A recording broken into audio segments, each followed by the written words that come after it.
Hello students, कैसे हैं आप सब। उम्मीद करता हूं आप सभी लोग स्वस्थ होंगे, मस्त होंगे और आपकी पढ़ाई भी एकदम ज़बरदस्त तरीके से चल रही होगी। तो आज के इस वीडियो में हम क्लास 12 हिंदी का सामान्य हिंदी का पेपर देखने वाले हैं, क्वेश्चन पेपर देखने वाले हैं जो कि बोर्ड एग्ज़ाम 2024 में पूछा गया है। यानी कि ये हमारा प्रीवियस ईयर्स का पेपर है, तो यानी कि काफ़ी ज़्यादा इम्पोर्टेंट है क्योंकि ये इससे आपको पेपर का पैटर्न पता लग जाएगा। जी हाँ, पेपर का पैटर्न आप इससे पता कर सकते हो कि किस तरह से क्वेश्चन आते हैं और कितने नंबर के क्वेश्चन आते हैं, कौन सा क्वेश्चन करना होता है, कौन सा क्वेश्चन नहीं करना होता है। तो वो सारा कुछ आपको इस वीडियो में पता लगने वाला है। तो इस वीडियो को आप कंप्लीट देखिएगा। अगर आप बोर्ड एग्ज़ाम 2025 देने वाले हो तो आपके लिए ये वीडियो ज़रूर देखना चाहिए, क्योंकि वीडियो अगर आप देख लेंगे ना तो आपको पेपर का पैटर्न पूरा पता लग जाएगा, है ना। तो चलिए दोस्तों, बिना टाइम वेस्ट के वीडियो शुरू करते हैं। तो दोस्तों, जैसा कि मैंने आपको बता दिया, 2024 का ये बोर्ड एग्जाम का पेपर है जो कि सामान्य हिंदी का है और पूर्णांक आप जानते हैं हिंदी का पेपर 100 का आता है। और पेपर का कोड यहाँ पर आप देख सकते हैं, ये पेपर का कोड होता है 302 DL। ओके, 302 DL और ये रामपुर ज़िले में पूछा हुआ पेपर है, ये भी आप ध्यान रखेंगे। एंड यहाँ पर आप ध्यान देंगे टाइम आपको कितना मिलेगा, तो 3 घंटे और 15 मिनट का टाइम मिलेगा, जो कि सारे पेपर में बराबर ही टाइम मिलता है ना। अब यहाँ पर आप ध्यान देंगे तो नोट आपको यहाँ पर देते हैं। नोट में कहते हैं कि प्रारंभ के 15 मिनट परीक्षार्थियों को प्रश्न पत्र पढ़ने के लिए निर्धारित किए गए हैं। दोस्तों, 15 मिनट जो होते हैं ना आपके शुरुआत के, इसमें 3 घंटे 15 मिनट, तो ये 15 मिनट जो होते हैं वो पेपर को पढ़ने के लिए होते हैं। जो आपका पेपर है 8 पेज का पेपर है, आप देख सकते हैं 8 पेज का पेपर है। तो आपको इस पेपर को पढ़ने में कम से कम 15 मिनट लगने वाले हैं, इसलिए 15 मिनट ये पेपर को पढ़ने के लिए देते हैं और 3 घंटे का समय आपको देते हैं पेपर को सॉल्व करने के लिए, है ना। अब यहाँ पर आप देखेंगे निर्देश हमें बोला है, निर्देश हमारे 2 ही हैं। पहला निर्देश है संपूर्ण प्रश्न पत्र 2 भागों खंड क तथा खंड ख में विभाजित है। यानी कि जो पूरा पेपर जो आपका है ना वो 2 भागों में विभाजित है। कौन कौन से? खंड क और खंड ख, है ना। दूसरा हमसे निर्देश कह रहा है कि दोनों खंडों के सभी प्रश्नों का उत्तर देना अनिवार्य है। ओके, सारे दोनों खंडों के सभी प्रश्नों का हमें आंसर देना पड़ेगा। अब यहाँ पर आप देखेंगे खंड ख हमारा यहाँ से स्टार्ट हो जाता है। ओके, खंड क। अब यहाँ पर देखेंगे खंड क में हमारे कौन से क्वेश्चन होते हैं, तो यहाँ पर आप देखेंगे ऑब्जेक्टिव क्वेश्चंस होते हैं और इससे आपके जो है 10 नंबर कवर होंगे। 5 और 5 10 गद्य और पद से 5-5 नंबर के ऑब्जेक्टिव क्वेश्चन पूछे जाते हैं। क्वेश्चन नंबर 1 का देखिए का नंबर है, ज्ञानोदय पत्रिका के संपादक कौन थे? कन्हैयालाल मिश्र। इस तरह से जो है 4 ऑप्शन आपके सामने होंगे। जो क्वेश्चन आपका जो राइट आंसर है उस पर आपको टिक करना है और अपनी कॉपी में लिखना है। ओके, एंड खा नंबर आपका क्वेश्चन है द्विवेदी युग के लेखक कौन है, तो इसमें से 4 आपके ऑप्शन होंगे। जो सही होगा आपको अपनी उत्तर पुस्तिका में लिखना होगा। ग नंबर आपका क्वेश्चन है ध्रुव स्वामिनी किस विधा की रचना है, तो वो 4 ऑप्शन है, आप देख सकते हैं कहानी, नाटक, उपन्यास, आत्मकथा, है ना। अब यहाँ पर देखेंगे ये नेक्स्ट हमारा घ नंबर क्वेश्चन है, विकलांग श्रद्धा का दौर निबंध संग्रह के लेखक हैं डॉक्टर नरेंद्र हरिशंकर परसाई, जैनेन्द्र कुमार या फिर हजारी प्रसाद द्विवेदी, है ना, वो आपको बताना रहेगा। नेक्स्ट आपका अंग नंबर क्वेश्चन है हिंदी के प्रथम डायरी के लेखक कौन है? धीरेन्द्र वर्मा है या फिर सुंदरलाल त्रिपाठी हैं और घनश्याम बिड़ला हैं या फिर नरदेव शास्त्री वेद तीर्थ हैं, है ना। तो यहाँ पर आपको बताना पड़ेगा। दोस्तों, यहाँ पर आप ध्यान देंगे जो आपका खंड का है उसमें पहले क्वेश्चन में 5 क्वेश्चन दिए रहे हैं और हर एक क्वेश्चन 1 नंबर का है, तो यहाँ से 5 नंबर आपके कवर हो जाएंगे। यहाँ से आगे बढ़ते हैं तो आप देखेंगे दूसरा क्वेश्चन आपका स्टार्ट हो रहा है, दूसरे का है भारतेंदु युगीन कवि हैं, है ना, जयशंकर प्रसाद, मैथिली शरण गुप्त और भवानी प्रसाद मिश्र और प्रताप नारायण मिश्र। जो भी आपका सही होगा वो आपको कॉपी में लिखना रहेगा। खा नंबर आपका है छायावादी युग की कीर्ति है साकेत, कामायनी, प्रिय प्रभास, रामचंद्रिका, है ना। जो भी सही होगा आपको लिखना है। पवन दूतिका काव्यांश के रचयिता हैं महादेवी वर्मा, अयोध्या सिंह उपाध्याय, हरिओंद और जयशंकर प्रसाद या फिर सुमित्रा नंदन पंत, है ना। नेक्स्ट है प्रयोगवाद की प्रमुख विशेषताएं नहीं है। जो आपको 4 ऑप्शन दिए गए ना, इसमें से कोई एक विशेषता ऐसी है जो नहीं है, ध्यान देंगे, नहीं की बोला है। और अति बौद्धिकता, व्यक्तिवाद, प्रकृति का मानवीकरण उपमानों प्रतीकों का नवीनता, है ना। ये आपके 4 ऑप्शन हो जाएंगे, जो सही होगा आपको लिखना रहेगा। नेक्स्ट आपका अंग नंबर क्वेश्चन है, समन्वय पत्रिका के संपादक रहे हैं सूर्यकांत त्रिपाठी निराला, महावीर प्रसाद द्विवेदी, भारतेंदु हरिश्चंद्र और धर्मवीर भारती। जो भी सही होगा आपको लिखना है। अब देखिए दूसरा क्वेश्चन भी आपके 5 क्वेश्चन है उसमें, और हर एक क्वेश्चन 1 नंबर का है, तो यहाँ से भी 5 नंबर, यानी कि क्वेश्चन नंबर 1 और देखिए क्वेश्चन नंबर 1 और 2 दोनों मिलाकर आपको 10 नंबर देकर जाएंगे, है ना। अब देखिए यहाँ पर नेक्स्ट हमारा है क्वेश्चन नंबर 3, दिए गए गद्यांश पर आधारित प्रश्न, निम्नलिखित प्रश्नों के उत्तर देने, है ना। ये तो काफ़ी आसान होता है, इसे तो हर कोई अटेम्प्ट करता ही है और आसानी से इसे सॉल्व कर लेते हैं, और यहाँ से आपको 10 नंबर पक्के हो जाते हैं। देखिए इसे सबसे पहले आपको पढ़ना रहेगा, पढ़ने के बाद आपको करना क्या है, 1 2 3 4 5 क्वेश्चन आपको दिए हैं, यानी कि इन क्वेश्चन के आंसर आपको यहीं पर इसी पैसेज में मिलने वाले हैं, तो आपको ध्यान देना है। पहला क्वेश्चन है, उपयुक्त गद्यांश के पाठ और लेखक के नाम लिखना है। आपने जो है गद्यांश को पढ़ा होगा, आपकी जो गद्य की पुस्तिका होती है उसको आपने पढ़ा होगा, तो आपको पता लग गया होगा कि इसके कौन लेखक हैं और किस पाठ से लिया गया है ना। अगर नहीं पता लग रहा है कि ये कहीं और से ही आ गया है, अगर ये आपको नहीं आता है, तो यहाँ पर अथवा में हमें दूसरा भी देते हैं। देखिए कितनी अच्छी बात है, दूसरा हमें यहाँ पर दे देते हैं अथवा में, इसे आप पढ़ेंगे। अगर आपको वो नहीं आता है तो आप इसके 5 क्वेश्चन के आंसर देंगे, तब भी आपको 10 नंबर मिलेंगे, है ना। दिए गए गद्यांश के शीर्षक और लेखक का नाम लिखना है। नेक्स्ट क्वेश्चन है, रेखांकित अंश की व्याख्या, जो आपकी ये रेखांकित अंश होता है ना, इसकी व्याख्या करनी है। और यहाँ पर ये 3 क्वेश्चन आपके अलग से ही होते हैं, जो कि इस पैसेज में ही आपको ढूंढना होता है आंसर, है ना। इस पैसेज में ही आपको आंसर ढूंढना रहता है, तो इस तरह से आप करेंगे, यहाँ से भी आपको 10 नंबर मिलेंगे। ओके, एंड यहाँ पर आगे बढ़ते हैं, तो देखिए क्वेश्चन नंबर 4 हमारा स्टार्ट हो गया। दिए गए गद्यांश पर आधारित निम्नलिखित प्रश्नों के उत्तर देने हैं। अब देखिए सॉरी पद्यांश है, यहाँ पर हमने गद्यांश की बात कर ली, अब हम पद्यांश की बात कर रहे हैं ना। पद्यांश में भी सेम रूल फॉलो होता है। देखिए पद्यांश की पुस्तक आपने पढ़ी होगी, वहाँ पर भी आपको करना क्या है, अच्छे से इसे पढ़ना है, आपको पता लग जाएगा कि उपयुक्त पद्यांश के शीर्षक और कवि कौन है ना। ये दोनों चीज़ें आपको बहुत मायने रखती हैं, क्योंकि 2 नंबर आपके यहीं से होते हैं। नेक्स्ट आपका है रेखांकित अंश की व्याख्या। जो रेखांकित अंश है यहाँ से यहाँ तक, उसकी आपको व्याख्या करनी है। ओके, नेक्स्ट आपके जो 3 क्वेश्चन है वो इसमें से ही रिलेटेड होते हैं, इसमें आपको ढूंढकर लिखना रहता है। अगर आपको ये नहीं आ रहा है तो अथवा में हमें एक और दे रखा है, चलिए उसे देखते हैं। अथवा में हमें ये कुछ इस तरह से दे रखा है, अगर आपको वो नहीं आता है तो आप इसके जो है क्वेश्चंस के आंसर दे सकते हैं। 5 क्वेश्चन यहाँ पर पूछे जाएंगे। उपयुक्त पद्यांश का संदर्भ लिखना है। संदर्भ में आप लिख सकते हैं कि कहाँ से लिया गया है और कवि के नाम क्या है और कवि का नाम, है ना। रेखांकित अंश की व्याख्या दूसरे में पूछिए, तो रेखांकित अंश यहाँ पर हमें दिया नहीं रहा है, लेकिन ये रेखांकित अंश था। ओके, ध्यान देंगे, इसका आपको व्याख्या करनी थी। अब यहाँ पर देखेंगे और भी आपको क्वेश्चन मिल जाएंगे जो कि अलंकार और ये शब्दों के अर्थ पूछते हैं, तो वो इसमें से ही आपको मिल जाएगा, है ना।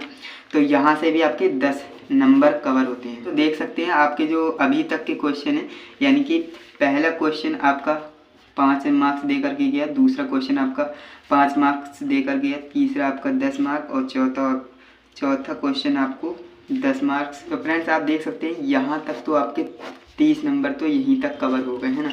अब बात करते हैं 5वें नंबर क्वेश्चन की। तो 5वें नंबर क्वेश्चन हमारा यहाँ से स्टार्ट होता है। देखिए 5वें का हमसे कह रहा है कि निम्नलिखित में से किसी एक लेखक का साहित्यिक परिचय देते हुए उनकी रचनाओं का उल्लेख कीजिए, है ना। और शब्द सीमा यहाँ पर बोल देते हैं कि 80 शब्दों पर आपको शब्द सीमा का ध्यान रखना है। शब्द सीमा यहाँ पर 80 शब्द देते हैं, ज़्यादा से ज़्यादा आप 80 शब्द का लिख सकते हैं। ओके, अब यहाँ पर आप देखेंगे 3 आपके पास आएंगे, जीवन परिचय और साहित्यिक परिचय। देखिए 10th वाले जो होते हैं ना, उन्हें जीवन परिचय लिखना होता है। देखिए ध्यान से सुनिएगा, काफ़ी इंपॉर्टेंट बात बता रहा हूँ आपको। जो 10th वाले होते हैं उन्हें जीवन परिचय लिखना होता है, और जो 12th वाले होते हैं उन्हें जीवन परिचय तो लिखना ही होता है। देखिए जीवन परिचय तो लिखना ही होता है, प्लस साहित्यिक परिचय भी लिखना होता है। ये दोनों ही लिखने होते हैं, ध्यान देंगे। अगर आप 12th में हैं और सिर्फ जीवन परिचय लिखेंगे, ये नहीं लिखेंगे, तो डेफिनेटली आपके मार्क्स कट होंगे। तो इसलिए आपको करना क्या है, दोनों लिखना है। अगर आप 12th में हो, 10th वाले हैं तो वो सिर्फ जीवन परिचय लिखते हैं। अब यहाँ पर आप देखेंगे 3 आपके पास जीवन परिचय हैं, जिसका भी आपको याद है अच्छे से उसको आप लिख दीजिए, और आपको यहाँ से 5 मार्क्स मिल जाएंगे, है ना। नेक्स्ट आपका इसी में है खा नंबर। जो कि है निम्नलिखित में से किसी एक कवि का साहित्यिक परिचय देते हुए उनकी रचनाओं का उल्लेख कीजिए, है ना। इसमें भी शब्द सीमा हमारी सेम रहती है, 80 शब्द, है ना। अधिकतम 80 शब्द तक लिख सकते हैं। अब यहाँ पर देखेंगे पहला, दूसरा, तीसरा। महादेव वर्मा, मैथिली शरण गुप्त, अयोध्या सिंह उपाध्याय, हरिवंश। जो भी आपको अच्छे से आता है ना उसे आप लिखेंगे और आपको 5 नंबर मिल जाएंगे। अब यहाँ पर देखेंगे 5 और 5 10 नंबर आपको यहाँ से मिल गए, 5 नंबर क्वेश्चन से, है ना। तो हिंदी का पेपर काफ़ी आसान आता है, आपको डरने की बिल्कुल भी ज़रूरत नहीं है, क्योंकि हिंदी में अगर आप थोड़ी सी मेहनत भी कर लेंगे ना पेपर टाइम में, तब भी आप हिंदी में अच्छा स्कोर कर लेंगे। अब फ्रेंड्स यहाँ पर आप देखते हैं 6ठा नंबर क्वेश्चन, जो कि यहाँ पर आप देख सकते हैं, जो कि होता है कि कहानी का सारांश लिखने के लिए। देखिए, लाठी अथवा पंचलाइट कहानी का हमें क्या लिखना है, सारांश लिखना है शब्दों में, है ना। अब यहाँ पर आप ध्यान देंगे 2 कहानी बोली है, किसी का भी लिख सकते हो। लाठी, अगर लाठी का नहीं आता है तो पंचलाइट का आता होगा, पंचलाइट कहानी का सारांश अपने शब्दों में लिख सकती है, और अपने शब्दों में लिखना है और 80 शब्द तक लिखना है अधिकतम, और ये जो आपको 5 मार्क्स दे करके जाएगा। देखिए कितनी अच्छी बात है ना। अब यहाँ पर आप देखेंगे इन दोनों में से तो एक लिखना ही था, और ये भी अथवा में है। अगर आप क्वेश्चन नंबर 6 का मतलब ये वाला क्वेश्चन नहीं करना चाहते हो तो आप ध्रुव यात्रा कहानी का उद्देश्य की विवेचना कर सकते हो, ये भी 80 शब्द में है। दोनों में से कोई एक करेंगे ना तो आपको 5 मार्क्स मिलेंगे। ओके, तो आप समझ गए होंगे कितना आसान है हिंदी का पेपर। एंड इसके बाद हम आगे बढ़ते हैं, तो हमारा नेक्स्ट क्वेश्चन स्टार्ट हो जाता है, जो कि क्वेश्चन नंबर 7 है। फ्रेंड्स, हमारा क्वेश्चन नंबर 7 हमसे क्या कहता है, स्वपठित काव्य खंड के आधार पर किसी एक खंड के प्रश्न का उत्तर हमें देना रहता है, और 80 शब्द सीमा इसमें बोल दी है। अब यहाँ पर आप देखेंगे ना तो ये अथवा अथवा करके काफ़ी सारे दे देती हैं, स्टूडेंट यहीं पर कंफ्यूज हो जाते हैं। देखिए आपके जिलेवार, जिले में जो, देखिए जिले में जो काव्य खंड चलता है, जिले में जो भी काव्य खंड चलता है आपको वो पता लगाना है। जिले में जो भी काव्य खंड चलता है, आपके ज़िले की बात हो रही है, क्योंकि देखिए हर ज़िले में ये अलग अलग होता है ना। तो आपको ध्यान देना है कि आपके ज़िले में कौन सा काव्य खंड चलता है। 12th क्लास में रामपुर ज़िले की बात कर रहे हैं, रामपुर ज़िले में सत्य की जीत चलता है। ओके, सत्य की जीत चलता है। इस तरह से जो है जिलेवार होता है जी, हर ज़िले में अलग अलग होता है ना। अब देखिए रामपुर ज़िले की बात कर रहे हैं, रामपुर ज़िले का पेपर है। अब यहाँ पर देखेंगे सत्य की जीत। अब हमें ये बोला है कि सत्य की जीत काव्य खंड के आधार पर द्रौपदी का चीर हरण, है ना, इसकी हमें कथा अपने शब्दों में लिखनी है। अथवा में हमें एक क्वेश्चन और दिया है, सत्य की जीत काव्य खंड के आधार पर उसकी नायिका का चरित्र चित्रण कीजिए। अगर आपको नायिका का चरित्र चित्रण करना आता है तो आप इस क्वेश्चन को अटैम्प्ट करेंगे, नहीं आता है तो आप इस क्वेश्चन को अटैम्प्ट करेंगे, और इस तरह से आपको कितने नंबर मिलेंगे, 5 नंबर मिल जाएंगे। ओके, तो आप देख सकते हैं कितना आसान था। एंड इसके बाद आगे बढ़ते हैं, क्वेश्चन नंबर हमारा क्या, 8। अब देखिए क्वेश्चन नंबर 8 है, लेकिन हमारा खंड यहाँ से चेंज हो जाता है ना। खंड यहाँ से हमारा चेंज हो रहा है, खंड नंबर खा है। ओके, खंड का हमने कंप्लीट कर लिया 7 क्वेश्चन का आंसर देकर। अब हमारी बात आती है खंड खा की, है ना। खंड खा में 8वां क्वेश्चन का नंबर क्वेश्चन देखिए हमसे क्या कहता है, दिए गए संस्कृत गद्यांशों के में से किसी एक का ससंदर्भ हिंदी में अनुवाद कीजिए, है ना। अब यहाँ पर देखेंगे आपके पास संस्कृत का एक पैसेज आ जाएगा, जैसे कि गद और पद में आया था, ठीक उसी प्रकार आपके लिए जो आपने संस्कृत की पुस्तक पढ़ी होगी उसमें अपने काफ़ी चैप्टर्स को पढ़ा होगा, तो आपके सामने एक पैसेज आएगा। इस तरह से आपको पहचानना रहेगा कि किस चैप्टर से है। पहचान में नहीं आया तो अथवा में आपको एक और दे दिया जाएगा पैसेज, देख सकते हैं आपके पास एक और पैसेज आ जाएगा कुछ इस तरह से। तो फ्रेंड्स ये पैसेज और ये पैसेज, दो आपके पास पैसेज होंगे।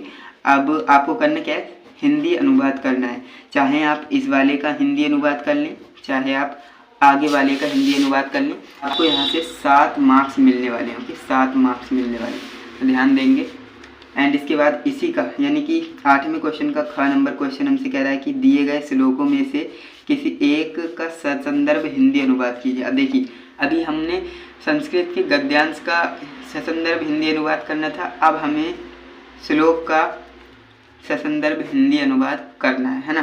कुछ इस तरह से श्लोक आ जाएगा, अथवा में एक और श्लोक आ जाएगा। दोनों में से जो भी आपको अच्छे से आता है उसे आप सॉल्व करेंगे। अब देखिए ये आपको अच्छे से आता है तो आप इसे सॉल्व करेंगे, अगर ये आपको अच्छे से आता है तो इसे सॉल्व करेंगे, और यहाँ से भी आपको 7 नंबर मिल जाएंगे। तो समझ सकते हैं कितना आसान है। 7 नंबर मिल रहे हैं छोटे मोटे क्वेश्चन के 7 नंबर। तो हमारा 9 नंबर है जो कि हमसे कह रहा है कि निम्नलिखित मुहावरे तथा लोकोक्तियों में से किसी एक का अर्थ लिखकर वाक्य प्रयोग कीजिए, है ना।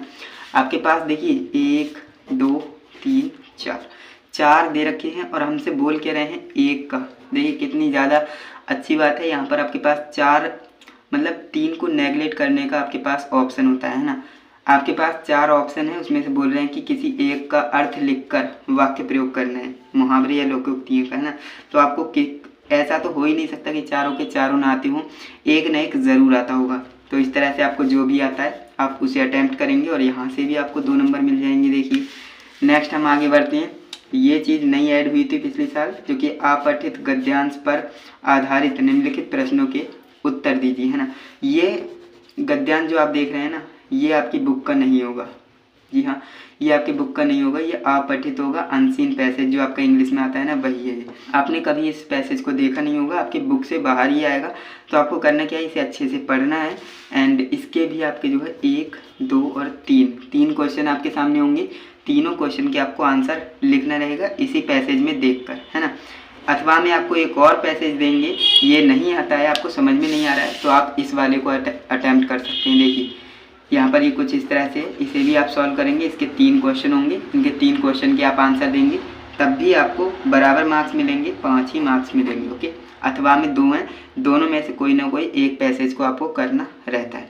नेक्स्ट आपका क्वेश्चन 11 है, जो कि हमसे कह रहा है कि 11 का निम्नलिखित शब्द युग्मों का सही अर्थ चयन करके लिखिए, है ना। अब देखिए पहला है हमारा मेघ मेद, है ना। अब इसमें से आपको सही करके चुनना है। बादल और कील, बादल और यज्ञ, काला और बुद्धि, बादल और चर्बी, है ना। जो भी राइट होगा उसे आपको लिखना है। नेक्स्ट है निर्वाण और निर्माण। देखिए निर्वाण और निर्माण में क्या अंतर है, अंतर नहीं, शब्द युग्म, है ना, वो आपको देखना है। अब देखिए पहला आपका है कि मृत्यु और बनावट, दूसरा आपका है बाण रहित और माण रहित, नेक्स्ट आपका है मोक्ष और रचना, नेक्स्ट आपका है रचना और मोह, है ना। ये आपका जो है आपको इसमें से राइट आंसर लगाना होगा और 1 नंबर यहाँ से, 1 नंबर यहाँ से, टोटल 2 नंबर आपको ये क्वेश्चन देकर जाएगा। नेक्स्ट आपका है खा नंबर क्वेश्चन, निम्नलिखित शब्दों में से किसी एक शब्द के 2 सही अर्थ लिखना है ना। अब देखिए यहाँ पर 3 हमें दे रखे हैं और बोल रहे हैं किसी एक शब्द के 2 सही अर्थ लिख दीजिए। तो आप किसी भी एक को पकड़ करके 2 सही अर्थ लिख देना और आपसे यहाँ पर भी आंसर आपको 2 नंबर मिल जाएंगे। नेक्स्ट आपका ग नंबर क्वेश्चन है, निम्नलिखित वाक्यांशों के लिए एक सही शब्द चयन करके लिखिए। अब यहाँ पर देखिए पहला क्वेश्चन है जिसके पास कुछ ना हो, है ना। आपके पास 4 ऑप्शन है, अंकिचन, गरीब, तुच्छ और भिक्षुक, है ना। अब यहाँ से जो भी राइट होगा वो आपको कॉपी में लिखना रहेगा। नेक्स्ट आपका है वह पत्र जिसमें किसी का कोई काम करने का अधिकार न दिया गया हो, अनुमति पत्र, आज्ञा पत्र, अधिपत्र, परिपत्र, है ना। तो यहाँ से जो भी राइट होगा वो आपको अपनी बुक में अपनी कॉपी में लिखना होगा। ये भी आपको 1 नंबर देकर जाएगा, ये भी, यानी 2 नंबर आपको ये क्वेश्चन भी देकर जाएगा। इसी तरह से हम आगे बढ़ते हैं। तो आगे देखेंगे हमारा क्वेश्चन नंबर घ से क्या कहता है, निम्नलिखित में से 2 वाक्यों को शुद्ध करके लिखना है। देखिए यहाँ पर भी हमें 4 वाक्य दिए हैं और बोल रहे हैं कि 2 वाक्यों को शुद्ध करके लिखिए। इसमें हिंदी में यही तो बात अच्छी लगती, ज़्यादा देती हैं और काम कम करना होता है, यानी ऑप्शनल चीज़ें होती हैं, आपको छोड़ने के मौका मिलता है। अब देखिए 4 दे रखे हैं, 2 सॉल्व करनी, यानी कि कोई ना कोई 2 आपको छोड़ना होगा। तो इसमें से आप कोई भी छोड़ सकते हैं, है ना। ये 4 आपके पास हैं, इनमें से आप सॉल्व करके अपनी कॉपी में लिखिएगा और सिर्फ 2 ही लिखने हैं, ये ध्यान देंगे। इंस्ट्रक्शन में हमें बोल देते हैं कि 2 लिखना है और ये आपको 2 मार्क्स दे करके जाने वाला है। नेक्स्ट आपका 12वां नंबर क्वेश्चन है 12वें का, जो कि है हास्य रस अथवा वीर रस स्थायी भाव के साथ उदाहरण अथवा परिभाषा लिखिए, है ना। अब देखिए हास्य रस कर सकते हैं या फिर वीर रस कर सकते हैं, इसमें से भी हमें ऑप्शन दिया गया है। ये चाहे ये करें चाहे ये करें। तो हास्य रस आता है तो इसे अटैम्प्ट करें, अगर वीर रस आता है तो इसे अटैम्प्ट करें, अच्छे से लिख डालें उदाहरण और परिभाषा सहित। ओके, नेक्स्ट आपका है यमक अलंकार अथवा, देखिए यहाँ पर भी अथवा दे दिए, भ्रांतिमान अलंकार।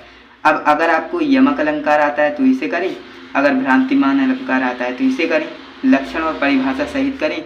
ये भी आपको 2 नंबर दे करके जाएगा और ये भी आपको 2 नंबर दे करके जाएगा। ग नंबर क्वेश्चन आपका है चौपाई छंद अथवा कुंडलीय छंद।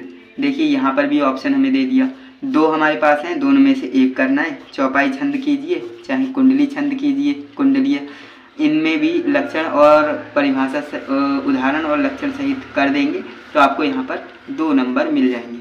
नेक्स्ट आपका है क्वेश्चन नंबर 13 एंड इसके बाद आपका एक लास्ट क्वेश्चन और बचता है। दैनिक समाचार पत्र में प्रकाशित विज्ञापन के आधार पर संविदा पर लेखपाल पद की नियुक्ति हेतु अपने जनपद के जिले अधिकारी का एक आवेदन पत्र लिखिए, है ना। अथवा में देखिए यहाँ पर भी हमें एक मौका दे दिया। अपनी गली की नालियों को समुचित सफाई के लिए नगर निगम के स्वास्थ्य अधिकारी को प्रार्थना पत्र लिखिए। ये चाहिए, इन दोनों में से भी हम एक कर सकते हैं और यहाँ से भी हमें 6 नंबर मिल जाएंगे। ओके, ये प्रार्थना पत्र होते हैं, आवेदन पत्र और ये हमारा प्रार्थना पत्र, दोनों में से एक न एक हमें करना होगा और 6 नंबर हमें यहाँ से मिल जाएंगे। नेक्स्ट क्वेश्चन हमारा 14 नंबर क्वेश्चन है, जो कि हमसे कह रहा है कि निम्नलिखित विषयों में से किसी एक विषय पर अपनी भाषा शैली में निबंध लिखना है। देखिए निबंध लिखने के लिए भी आता है, ये सबसे बड़े मार्क्स में आता है, मतलब 9 नंबर में है भाई साहब, समझ सकते हो। 9 नंबर में आपको निबंध लिखना रहता है, तो कम से कम 2 से 3 पेज तो आपको भरने ही भरने है ना। आपके पास 4 दे रखे हैं और आपसे बोल रहे हैं कि किसी एक पर आपको लिखना रहेगा। देखिए मानव कल्याण में रोबोट, यंत्र मानव की भूमिका, या फिर आप इस पर लिख सकते हैं नई शिक्षा नीति 2020 प्रमुख विशेषताएं। और क्वेश्चन नंबर हमारा 3 जो कह रहा है कि विश्वविद्यालय में पुस्तकालय का महत्व। चौथा नंबर है भारतीय चुनाव प्रणाली, है ना। इस तरह से जो है आपके ये 4 जो है ऑप्शन होते हैं, इसमें से आपको 3 को हटाना है, यानी कि एक को ही करना है। एक को सॉल्व करेंगे और 2 से 3 पेजों का लिखेंगे, आपको 9 नंबर यहाँ से मिल जाएंगे। तो दोस्तों इस तरह से जो है हिंदी का पेपर भी इतना ही होता है, ज़्यादा बड़ा पेपर होता नहीं है। आपने अच्छे से इसका पैटर्न को समझा होगा। अगर आपको इसका पैटर्न अच्छे से समझ में आया है तो आप इस वीडियो को लाइक कीजिए एंड इस चैनल पे नए हो तो सब्सक्राइब कर लीजिए, क्योंकि आने वाली वीडियो में मैं आपको बताने वाला हूँ कि आपको कॉपी कैसे लिखना है ना। क्योंकि कॉपी लिखना बहुत ज़्यादा मैटर करता है बोर्ड एग्ज़ाम में। बोर्ड एग्ज़ाम में कॉपी कैसे लिखती है और किन किन बातों का ध्यान रखना है, वो सारी चीज़ें मैं आपको आने वाली वीडियो में बताऊंगा। तो इसलिए चैनल को सब्सक्राइब करके रखिएगा, जिससे कि नोटिफिकेशन आपको मिलती रहे। तो चलिए दोस्तों, आज के लिए बस इतना ही। मिलते हैं नेक्स्ट इंटरेस्टिंग इन्फॉर्मेटिव वीडियो के साथ। तब तक के लिए जय हिंद, वंदे मातरम।